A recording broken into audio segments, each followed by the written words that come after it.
What's up, Capoeira Nation? Thank you so much for tuning in. Thank you so much for listening. Thank you so much for every single of you that are listening to this Capoeira podcast. Thank you, thank you, thank you. Now, if you are tuning in right now and if you are listening to this episode, please, please, please, I know you're watching or I know you're listening. Okay, I know you're following me on Instagram. So please give me a subscribe on YouTube. I'm trying to get to the 100 subscribers. I know it's a tiny bit, but slowly we can grow together, and slowly I can grow even bigger.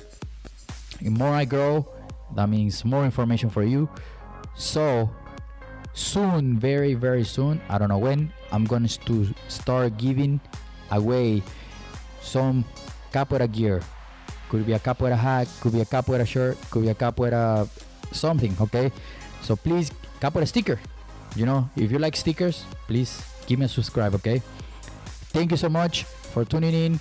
Listen to this episode. It's going to be fun. It's always fun with the Capoeira Experience podcast. Thank you so much. Let's roll. What's up, Capoeira Nation? Welcome back to the Capoeira Experience podcast. Thank you so much for tuning in, for listening, and pay attention to all these episodes. Hopefully, I get to have you sometime in the podcast and share your Capoeira experience. And then that's my cap back there.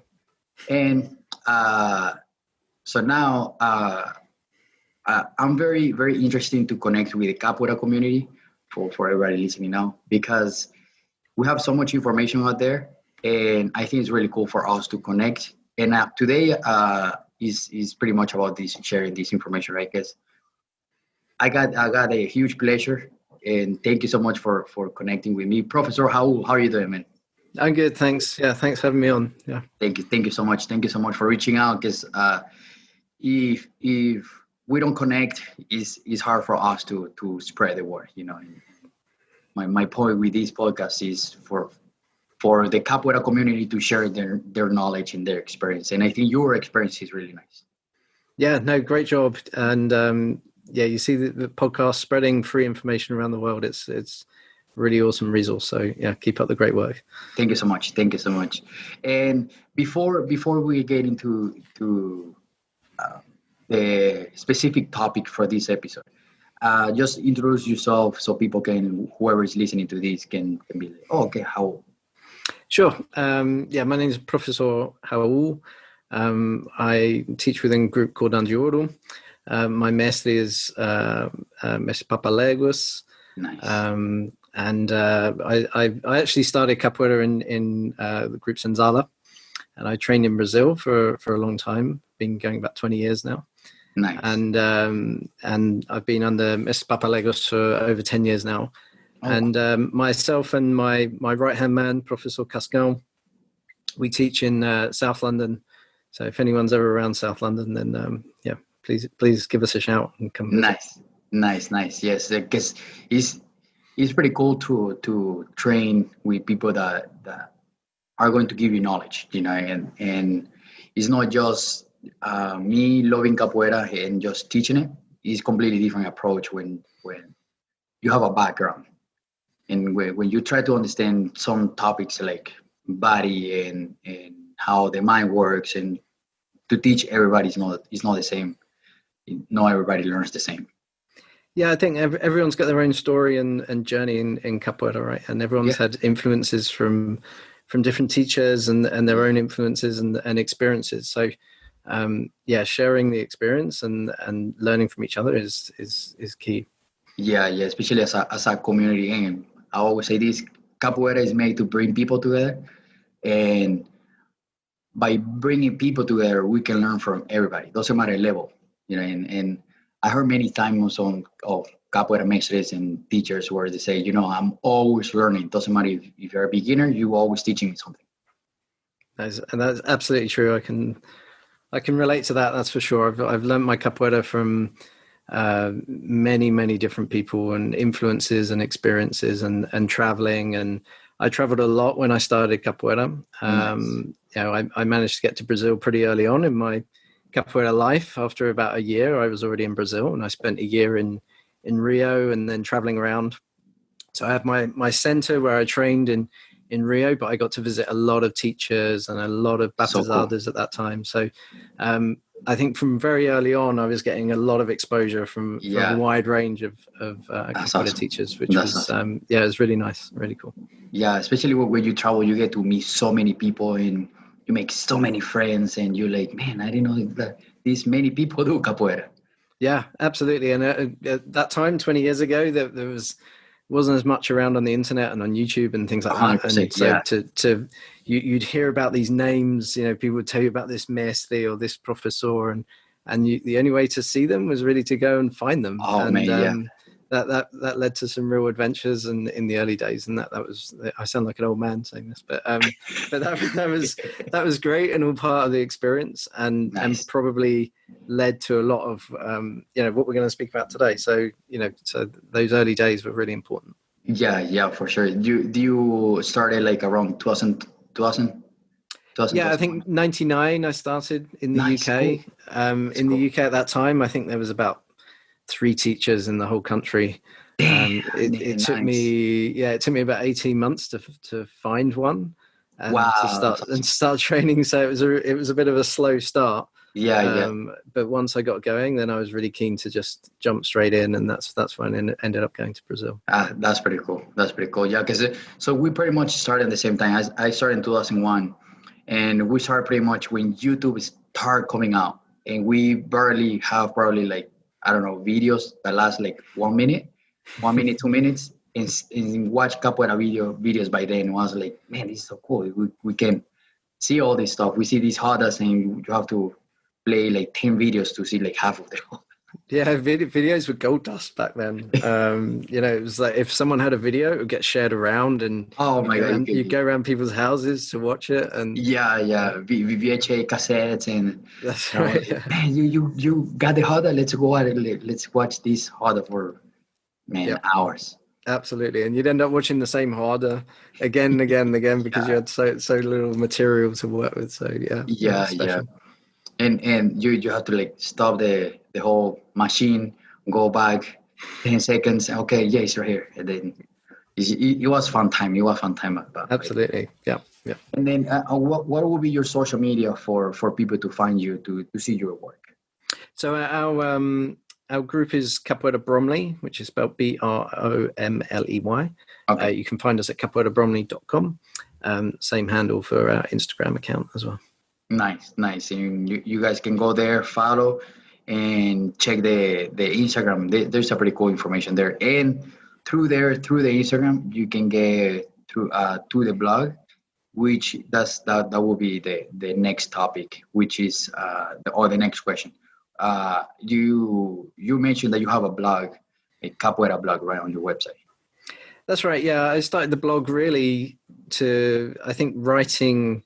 It just brings your thoughts together, and I think what we're trying to do with the group in South London, we're trying to bring in information from the latest academic research, really in motor learning and skill acquisition. So I think when I started to teach some years ago, certainly Messi Papa has given me enough material to teach probably for 100 years already.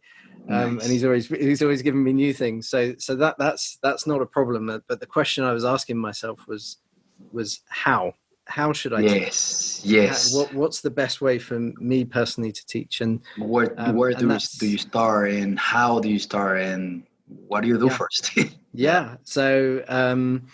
So that really sent me down a path of learning and researching. That's so cool. Looking at other sports. Yeah. I'm also a track and field coach as well.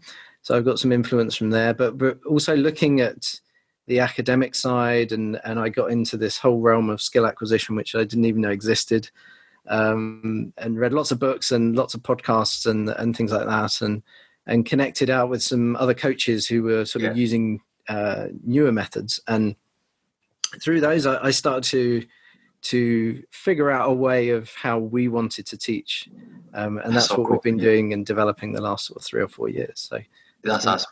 Yeah, it's been really fun. Really fun. So do you what was the inspiration to create this blog? I think that for the blog, it was really to try and get some of these ideas out there. So Okay. when I looked at the research we were looking at, it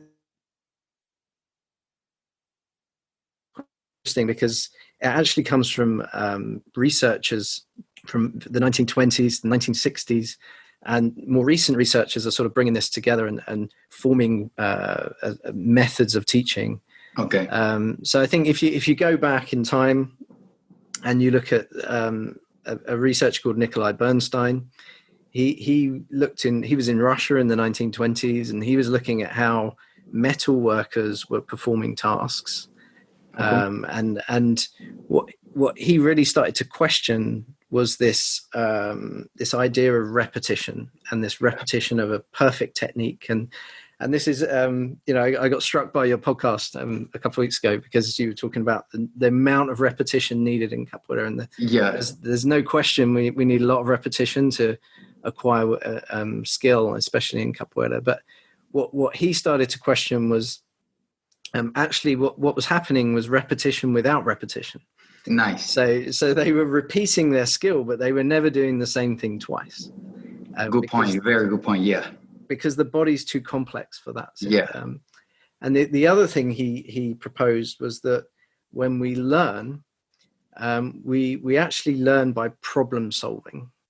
So if you look at how children learn, they have an objective, they have an outcome that they want to get to, whether that's crawling across the room or trying to open a package, or open a Christmas present, or whatever it might be. Yeah, that's the outcome, and they work it out.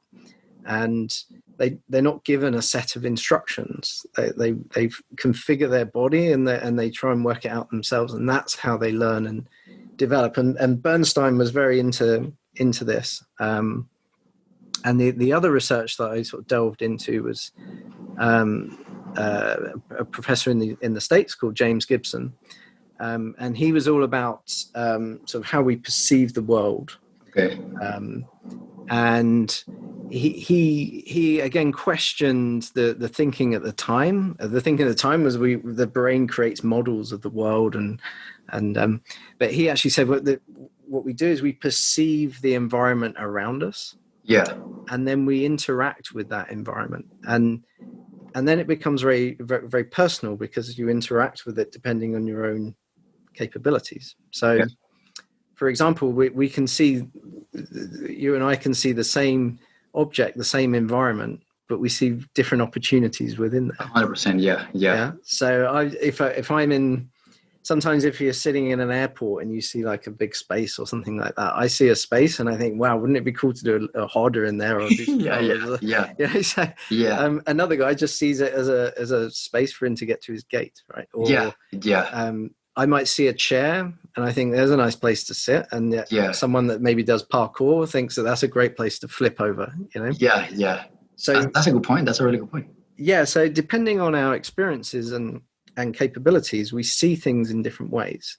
But his main point was that we perceive the environment around us, and then we act on that perception. You can't decouple the two things together. So the two things, the perception and the action, have to be always linked together. So what this really comes to when you think about this research, it is we shouldn't be taking learning we shouldn't be giving students the test and the results, right? We shouldn't be giving them the exam and then giving them the results at the same time. Instead, we should be giving them questions to solve themselves. Okay, so that way they can absorb the situation. Exactly, yeah. So we should be giving them physical problems and then letting them explore and finding those answers. And that's really cool. Yeah. And the other thing, from Gibson's research, then we can also think, when we're learning something, a new skill, we shouldn't take it out of the environment. We shouldn't decontextualize the skill. Yeah. Because otherwise you've decoupled it. You've decoupled the perception and action. And so if you're only doing the action, where's the perception? So when you take these ideas and you think about a regular capoeira class and many of the techniques we use to teach people capoeira, you can see that there's some limitations, and this is how I started to question the methods that sometimes we're using, and the traditional class, capoeira class. Yeah, I mean, if you think about the traditional capoeira class, what does it consist of? It consists of usually lines of people. You know, that's a pretty regular thing. And as I mentioned, I traveled a lot when I first did capoeira for my first 10 years, and I just see that it's pretty consistent across groups and styles. You know, we would have lines of people. We often do movements down the hall. You know, and the other thing we do is synchronize sequences. So you do this, you react like this. You know, it's choreographed. So when you look at this and then you think about Bernstein's research and Gibson's research and the research that's been built on that, you can see that we are decontextualizing the capoeira harder a lot in that training, and you could argue that we're over constraining. So we are taking the chaos out of the harder, because the harder is chaotic. Right? Pretty much. And we're constraining it so much into trying to make it perfect. Okay. Good point. Really good point. So that's when people build the sequences and be like, okay, you can do this and this and this, and I see what you mean. So I think if we take for example, the lines of students at the beginning, and I have some ideas of where that came from. You know, in terms of, you know, when I spoke to my masters back in Rio at the time, and they Group Senzala was very influential about classes in the 70s, and they were taking ideas from karate and things like that, because that was very popular in kung fu at the time. You know, lines of people, but that's probably another discussion of where that comes from. When you think about what we're doing with students there, we're saying, okay, we're going to do this kick 10 times. We're going to do this movement 5 times each side, and then we're going to change to this movement 5 times each side. So first of all, if you go back to Bernstein's idea, there's repetition there, but where's the nuance? Where's the variation? And you made a really good point in your podcast a couple of weeks ago, because you said we can practice these movements, but we must get an element of distance from our partner. That's when you start doing the drills in partners, so you can actually have the feeling of, like, quote unquote harder, you know, and then that partner drill you apply in the harder, you know, and then you break it down. You break it down. Okay, you do it by yourself. Then now what you did by yourself, now you did it in partners. Now what you did in partners, that you practice in the harder a little bit more chaotic. If we talk about the harder. Yeah, exactly. So by practicing on our own, maybe too much in lines. First of all, if you're in a line, where is your perception? Where are you perceiving the danger or the environment of the harder? It's gone. 100%. If you think of the key aspects of a capoeira game, which is the playfulness, the interaction, the reading of your partner, the intention. The intention in a capoeira game is so important, right? Your own intention, your partner's intention, the music, the atmosphere, that all these come together to perform, to bring about a capoeira game. And when you're in lines and you're looking at often a teacher who may be at an angle to you, maybe through other students, and you're trying to copy that person who may have their back to you as well. That is very, very different to what you would see in the harder. 100%. So what we're talking about here is being able to transfer those skills that you're learning into the capoeira harder environment. And when you look at those lines of people and the solo nature of and repetition without much variation, then you can start to question that, I think, a little bit. And I think the other thing there is, and I touched on this before, is the giving of giving of answers Yeah. to students. So we will say, this is the way to do it. Copy the teacher or copy the student in front of you. Yeah. Yeah. Yeah. So we're Just giving them, like follow this person. Yeah. yeah, absolutely. And that's not always the right solution for the student. 100%. Yeah. Yeah. Again, plus everybody's not gonna follow the same rhythm and yeah. No. Everyone's got different capabilities. I can't follow my teacher. I can't copy. I'd love to be able to play like my teacher, but I don't have his body. I don't have his body shapes. I don't have his flexibility. We're very different. Different proportions of 100%. Yeah. So the way he can do something, maybe I can't do it that way. So maybe that's not the right solution for me. So how do I find the right solution for me, for the individual? And this touches on creating individual styles, I think, and creativity of a student. And some of the things we've tried to do and tried to implement in the class is trying to bring people's previous experience to help them. Yeah. And, people come to Capoeira with all sorts of experience, whether it's dance or gymnastics or music or none. martial arts or none, which was my case, or absolutely Same. none. I did swimming before Capoeira. That had nothing to do with martial arts. Yeah. So, if we give them a physical challenge to solve, that will help them learn the techniques that we're trying to introduce to them, they can bring their experience with them, and they can use that to help them rather than trying to outsource.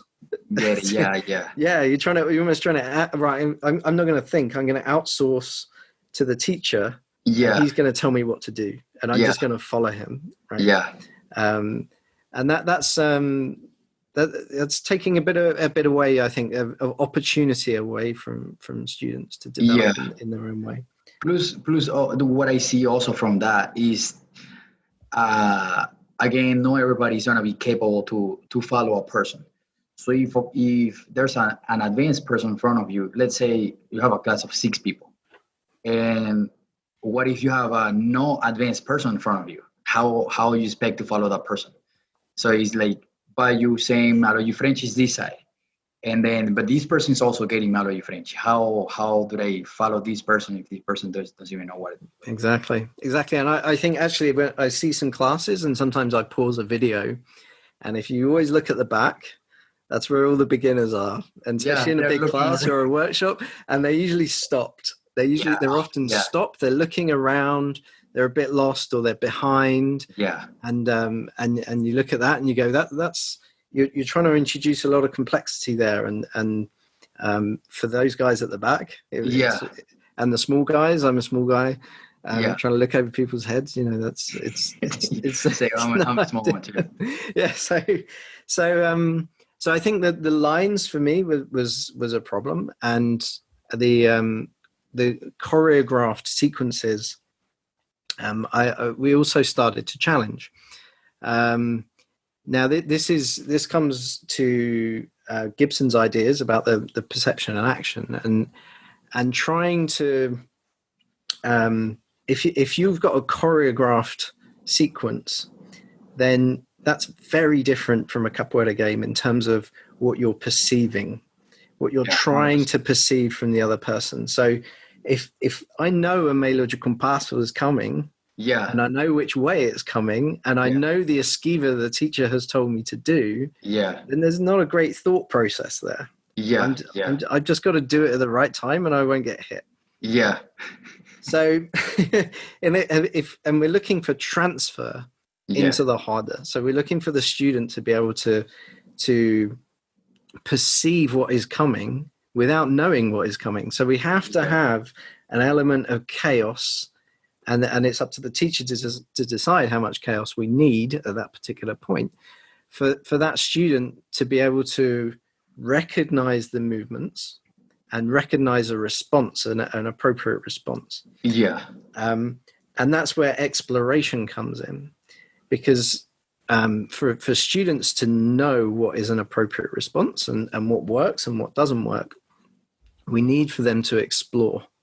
100%. And giving them the answers, I don't think helps with that. So I think if you have a sequence and you add variation and a little bit of chaos to it, then it enables the student to go, okay, that worked. Oh, that didn't work. Okay. So instead of saying to the student, okay, you're going to do a meio compasso, you're going to do this esquiva, and then you're going to do this kick, and so on and so forth in a choreographed nature, we can take slices of the game. Yeah. So this is the approach we're taking. It's called, in academic circles, it's called the constraints-led approach. There's a lot of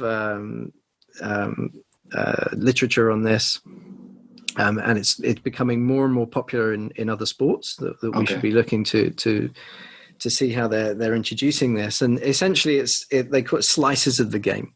Yeah. So if you take a capoeira game or a situation in the game, and that's what you want your student to improve on, well, then you constrain it.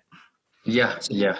And you can constrain it in different ways. So you can constrain the task itself. So you can say, right, you can only do circular kicks. And, we do some of this in capoeira, but probably not enough. You can only do circular kicks. You can constrain the environment. So we can change the space of the students, for example, or we can change the students themselves. Yeah. We can take away their hands. We can, it's harder to influence the organism, but it's, it's easier to change the task and the environment. But by doing that, we can then introduce the students to different situations that were going to occur in the harder. Yeah. So something we like to do, to give an example, is we often draw a circle on the floor, a small circle. Yeah. And we'll have one student saying, okay, you can't come out of that circle. Yeah. And the other student, they're outside the circle and they can go wherever they want. Okay. Yeah. And then we can constrain the game. So we can say, okay, you can only use these kicks, or, but when they come into the circle, they're playing a very tight jogo de dentro type of game. Yeah. Right? Yeah. And when the person is outside the circle, the person in the circle has to recognize the distance of the other player. Yeah. Okay? So to your point a couple of weeks ago about training distance, we can quickly know when is a kick appropriate and when is it not appropriate. When am I kicking thin air and when am I kicking to influence my partner? But you let them play. There's no sequence. You let them play. Yeah. And that quickly they can discover what movements are appropriate for a jogo de dentro and what movements are appropriate in jogo de fora. When can I do a wide Raul? That's not going to get me into trouble. And when do I have to close my Raul? I was about to say that here. Yeah. So it gives them an opportunity to explore in ways that the teachers are guiding them to explore. And obviously we come in and we can influence what they're doing, or we can reposition a hand or give suggestions and things like this. But it's an example of constraining the game of capoeira to let the students explore and find out solutions that work for themselves. And that provides sticky learning, and it provides transfer to the harder, because when they go in a harder, it's not alien to them, and they've already experienced the chaos in the class. So, sorry, I realize I've spoken a lot there. So no, that's perfect. That's perfect. But what's interesting is that this approach, I think, has already been done successfully in capoeira. When you look at something like the Miujiu game. Yeah. Suasuna, and I write about this in the blog, is a very successful constraint-led approach to teaching capoeira. Yeah. He wanted to bring people playing closer together. He wanted to reintroduce movements that he'd seen in the past. And what's really interesting is Mr. Wilson created an environment with a small harder and a rhythm on the berimbau. Yeah. And also, I spent a lot of time in Fortaleza in Brazil, where they played a lot of Miojinho. Nice. And the atmosphere is different to a normal harder. There's excitement when people bust out a move, especially in Fortaleza, where they jump a lot and they go into crazy moves, and someone will jump over the other person, and there's cheers and whoops from the crowd and applause. And I heard before that the capoeira in Fortaleza is a very unique capoeira. Capoeira Brazil in Fortaleza is a very unique style. It's a beautiful style. Yeah. That I think is heavily influenced by their geography, because if you go on any beach in Fortaleza, you will see young kids jumping around, backflips. Yeah, flipping around on the beach, whether they're into capoeira or not. It's like a breeding ground of just great athletes. Backflips. and that comes out in the harder, right? It comes out and it's encouraged. And they turn into some crazy games. But having that environment, then they transfer that capoeira, and you see this from people that have played a lot of Miojinho.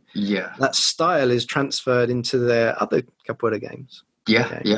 So I think Miojinho and Jogo de Dentro is another example. It gives a great example of how to constrain a capoeira game. So that you encourage certain behaviors, certain perceptions, and certain actions from the players that can then be transferred over to other capoeira games. And I think the success of a lot of those players who have come through Mestre Suassuna Academy and the Cordão de Ouro of Miojinho's method is testament to that method of teaching. And I guess what we're saying is that, doing the traditional capoeira classes that we were talking about, it's not wrong. No one's saying anything's wrong. Yeah, for sure. But it's completely different for sure. Yeah, but maybe we should look at games like Miojinho.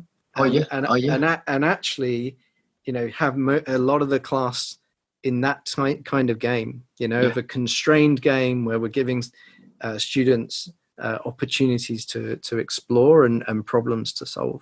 Yeah, and even from this point of view, where I never practiced any Cordão de Ouro style, but what I see very interesting, and I talked to many of my capoeira friends, is like Mestre Suassuna created a capoeira style so unique, and he applied such a successful methodology of teaching that if the person in Israel, the person in Brazil, and the person in Europe, you can tell who's Cordão de Ouro, and you can be like, man, it's just like Mestre Suassuna did something, such a cool and amazing work that everybody is on the same page, and it's something that we can learn from, and I would love to learn those kind of stuff.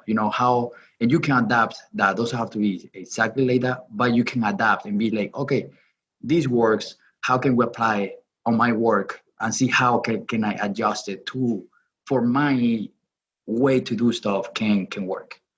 I think it's really cool. Exactly that. So it's irrespective of what style, what you're trying to pass to your students. You can constrain a capoeira game so that it brings out those elements and encourages those elements for your students to develop. Yes. And I can assure you, that we've been trying this for the last 3 or 4 years, and the confidence people take from those training sessions into the harder is immediate. And that's pretty cool. we do not see the reluctance of students to play in the harder, which you often see with beginners. Everyone gets a bit nervous. And because they've just spent the whole class basically playing capoeira. Nice. So even when we have beginners that we have to teach them the ginga, very quickly we want them to ginga with variation. We want them to experience the ginga as it's done in the harder, not as a robotic movement. Good But point. we Good want point, them to explore. We want to hop and jump and skip and explore that rhythm of the ginga. And even with beginners who have very little movement background, one, that it's more fun. Yeah. And two, we can then quickly take them at the end of the class into the harder, and they can apply that. They can apply it straight away within a game of capoeira. Nice. Rather than going into a harder and being very nervous about what's coming. What do I need to do? I don't know what I'm doing. Exactly. Yeah. So I think obviously you vary the amount of chaos that you want, and you're not going to. We're not suggesting that you just throw people into a harder and like it's the early 1900s, but but it's that element of transfer from the training to the harder. That's what we're really aiming for. And we're finding that this method is proving really beneficial for the students. Yeah, that's pretty cool. And so you talk about, there's two questions, the stuff that you mentioned here. So the first one will be, what do you think is from your perspective on the studies you've been done?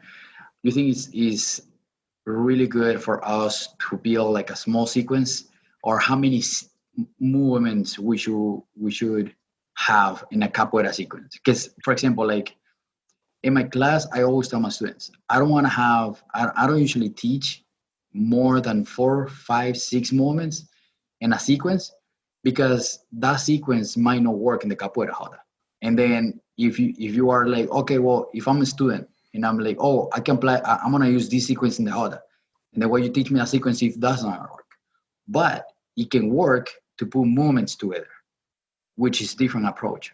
So what do you think about that? You think should we add a sequence of 3, 5 movements, or 8, 20 movements, for example? I think it's I think it depends, which is probably the answer to most of these things. But if you've got a student, say, of a year's capoeira, they understand that they've got the basic kicks, for example, then I might constrict. Say, for example, I want them to understand how to use a meio de compasso. Okay. And this comes back to the Bernstein idea of repetition without repetition.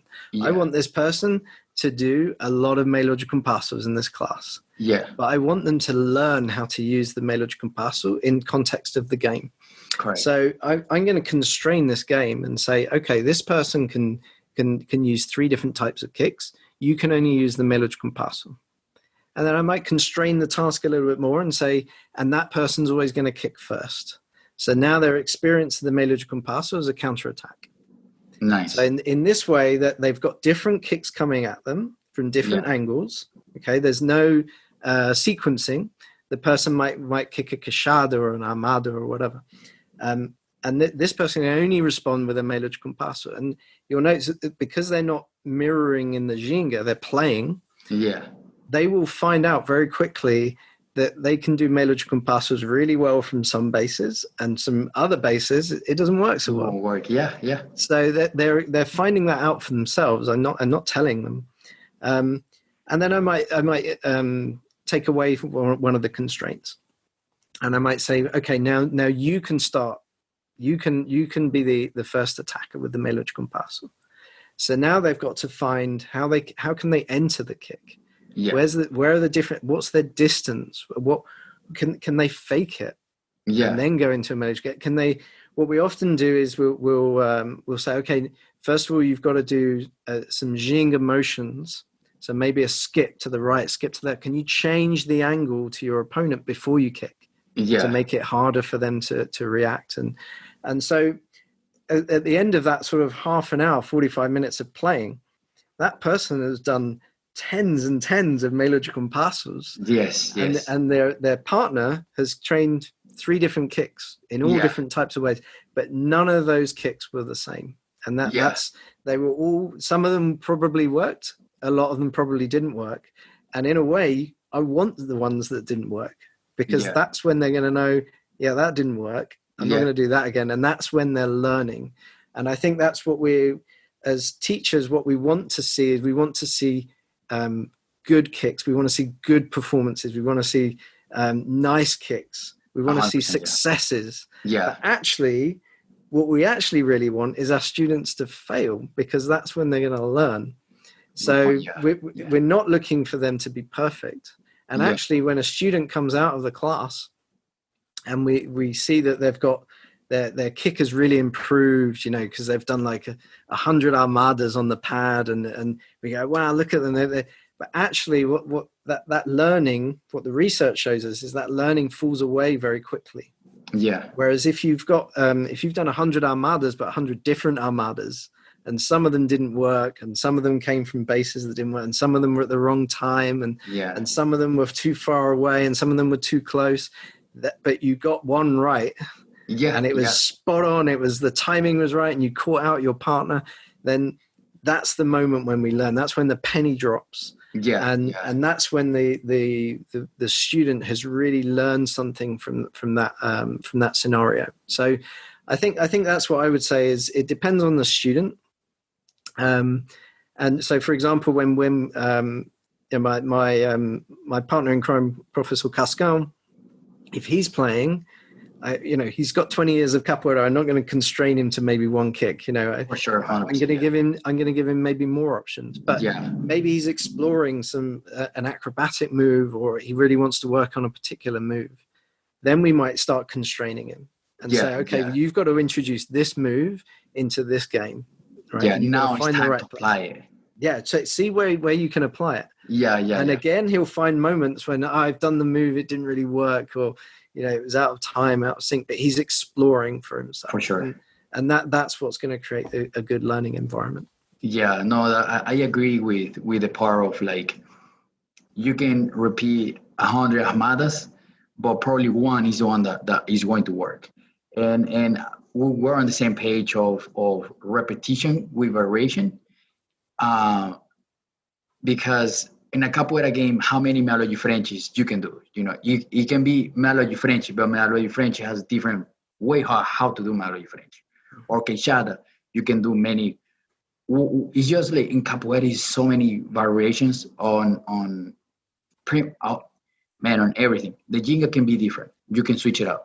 Just starting with that, something as simple as the jinga. And then if you try to break everything down, you have dozens of movements, because you can break it down and you can do many variations and all that. And that was my point with a repetition, because if you have to repeat that 100 kicks for you to find out that one that worked. But if you don't do the 100, it's not gonna work, because you gotta keep doing it. And I tell always my students, I can do 100 kicks, 100 armadas, and probably one is gonna be the one where I don't lose my balance, or my third kick is the one where I did this, my hips move different way. It's just for you to understand your body, and I think, I don't know, I just love capoeira because it's so much where you can learn in many ways for you to see different stuff. Absolutely. I think the other thing that we must take into account is the intention of the movement. 100%, yes. And that often gets lost when we over-constrain when we decontextualize the capoeira movements. I think that does get lost a lot. So, like you say, you can do a mélodie French in many different ways. Yeah. But what is your intention with the mélodie French? Is it to make your partner move? Is it as a counterattack? Is it to maybe make them move in a way so you can enter for a second movement? What are you trying to achieve? What are you trying to create momentum for a different movement? Maybe. Yeah. Maybe you're trying to maneuver your way around the space, or trying to create a different angle to your opponent. There's like you say, there's hundreds of variations of.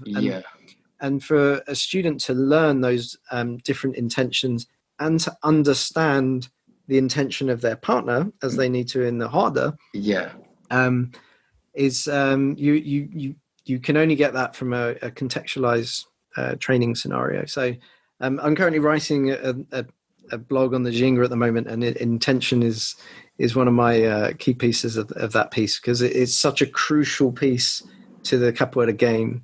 And for people to read their partner and understand the intentions that are going on there is massive. Yeah. Because I actually told on my class, one of my students, she was like, uh, how do they know that person is kicking this way? And I was like, well, again, with repetition, with time, with a lot of practice, you probably can understand and learn how to like read the body language when you know the person is actually coming with a malo, when actually coming the malo French instead of like just faking it.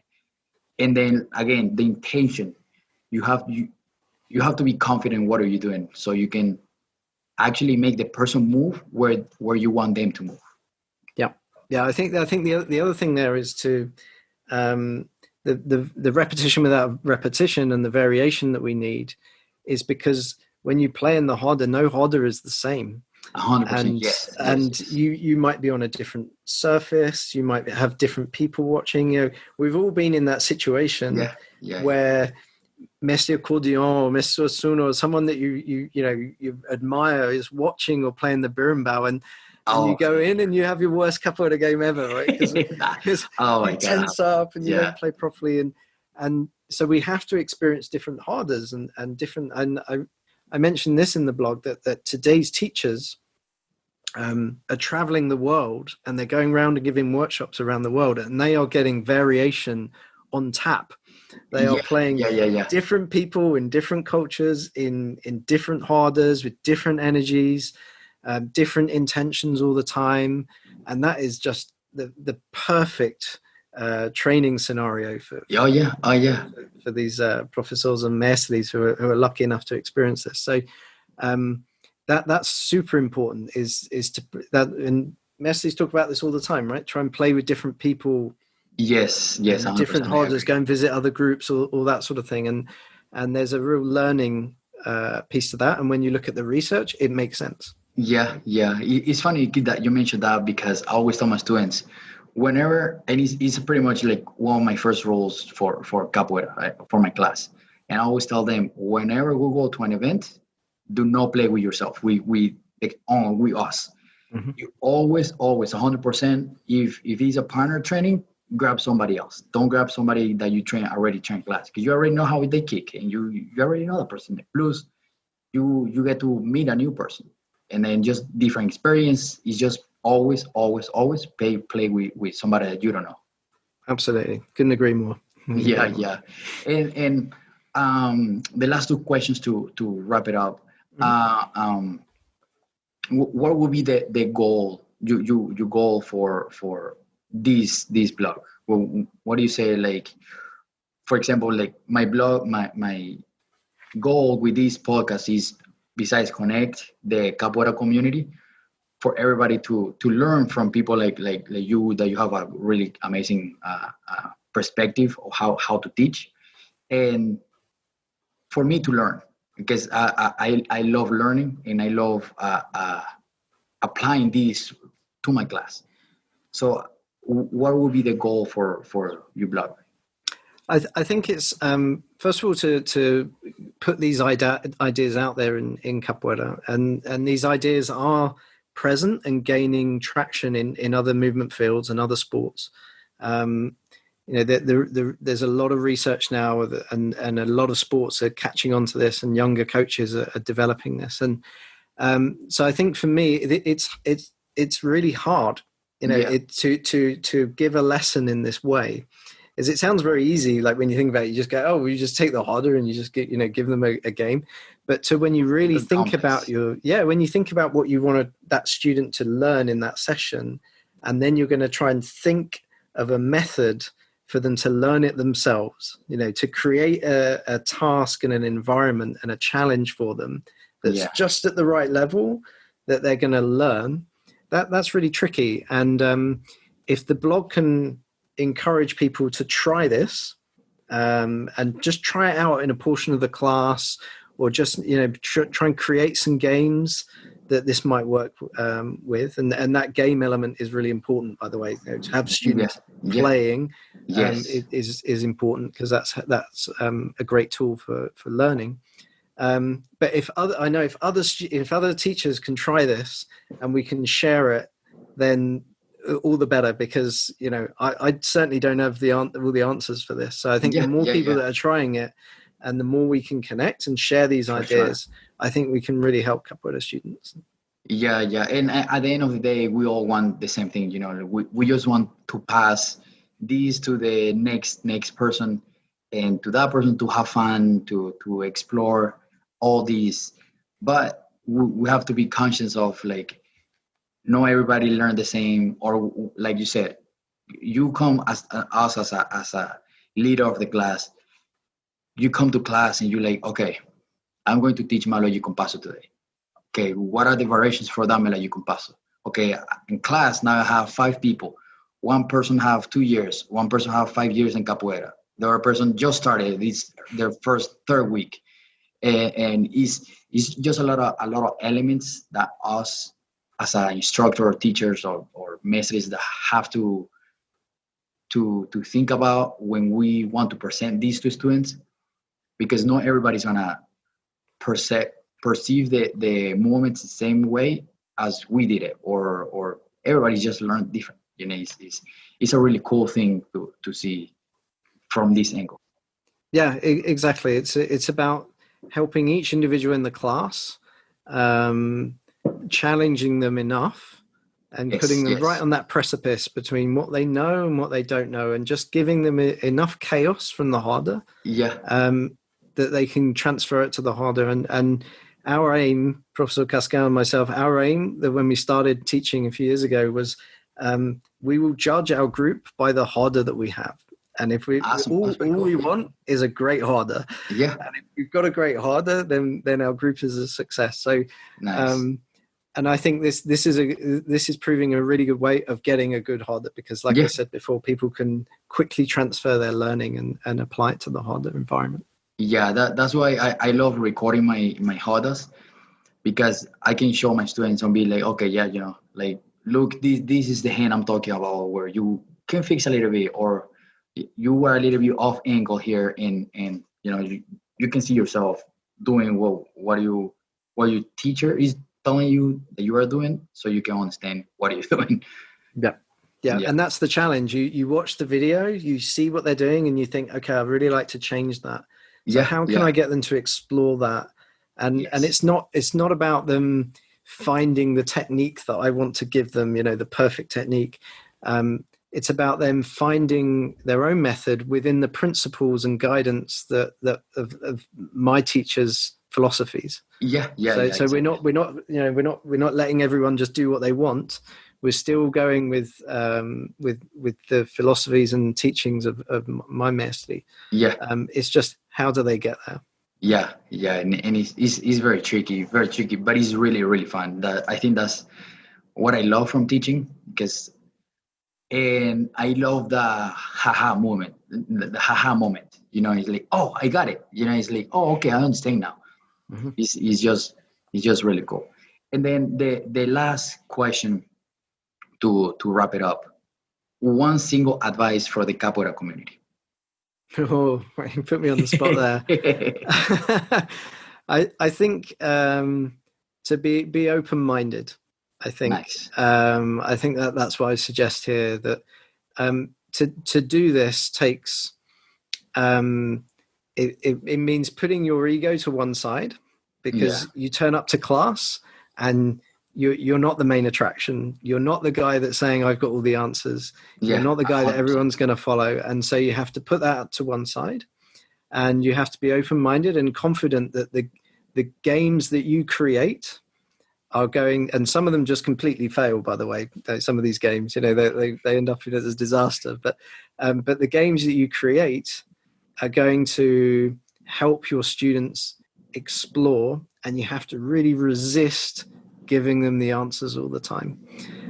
So I think an open-mindedness to this approach, and if people have questions or want to reach out and talk a bit more about what we do and how we implement this, then I'm more than happy to do that. So I think that would be my advice: be open-minded to new things, and who knows what can happen.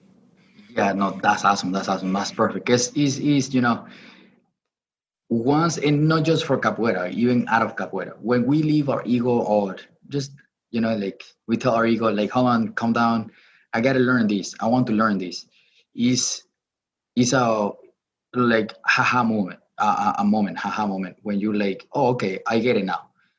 Because if we, especially be close-minded in the capoeira is hard, because it's just capoeira is adapting every day. Capoeira is growing every day. Capoeira is just is going to be changing, and no one is gonna stop that. It's just like the capoeira we do today's days is not the same capoeira in the 90s. Mm-hmm.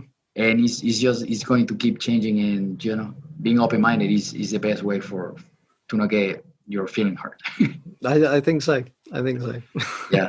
And the last one, your social media, so people can find you and can follow you there. Yeah, so our website's capoeirabromley.com. That's Bromley is BROMLEY, capoeirabromley.com, and that's our Instagram handle as well. And if people are interested, we're happy to post videos of what we do in the class and how we try and introduce this. And I'd love to hear from people that are interested in doing the same thing. Yeah, no, that would be awesome, and hopefully,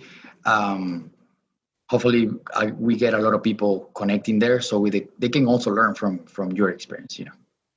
Yeah, that's the best way we're going to learn is for the whole community to share information. So 100%.